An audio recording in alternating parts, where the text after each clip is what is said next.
Sabadume godanu abbarre walintanu bari bari bari bari bari bari shaggar kentu fada maskarri chufada bari bari bari bari bari bari bakalcha urji haka wagagi borowaka bari bari bari bari bari bari bari bari bari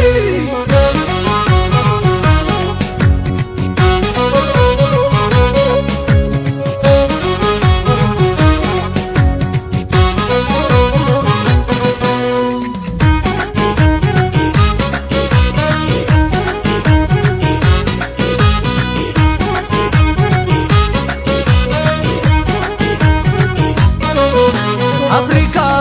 shiriyango takamula yomiti gidira hakamichi rajedu majority Ethiopia lafamonama mormike ijarsa bigama dargini erga Zimbabwe kholu gale wayane dufe dictatorri nu mile gale imbarre irasirni itanu masara rafu kabamalanu Barre irasirni itanu masara rafu kabamalanu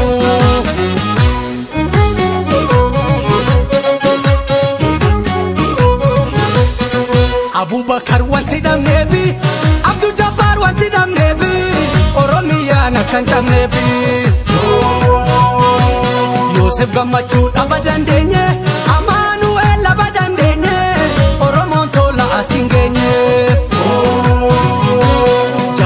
Ali wanti damnefi Moi tufa wanti damnefi Samni isa akan jamnefi Nuti warabe chinu nyacha Nuti jabato jajabacha Oromia njifti jiracha Gadado nafanu bae Garara nafanu bae Nuge laki nuge Akana jetore Ulule nafanu bae Fufina nube, akana jetore. Nutinti china nube, akana jetore. Hina fufina nube, akana jetore. Akana, akana, akana jetore. Akana, akana, akana jetore. Akana, akana, akana jetore. Akana, akana, akana jetore.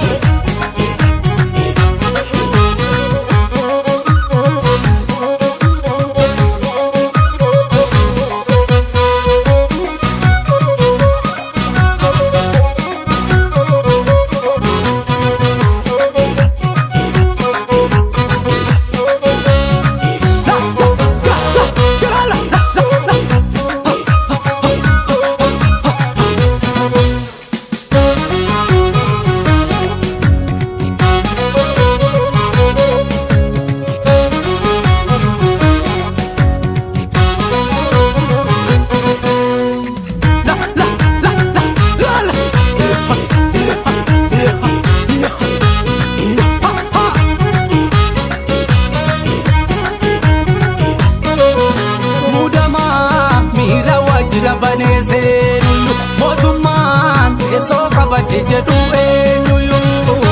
Oromo tufi namni abare Ethiopia mbulchu kasare Ya gurre sabana gafe dubiyo amana Gabruma sida chise hidano arana Yo kapso naga saba akefu Aba of kafa onitibeku Matadira timara jabane Oromo wobo baga kabane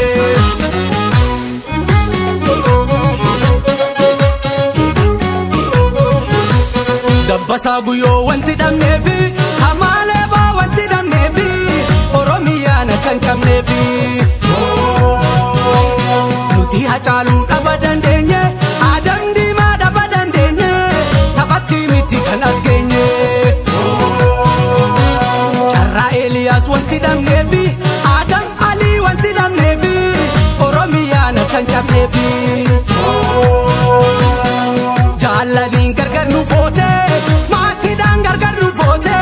Gabruma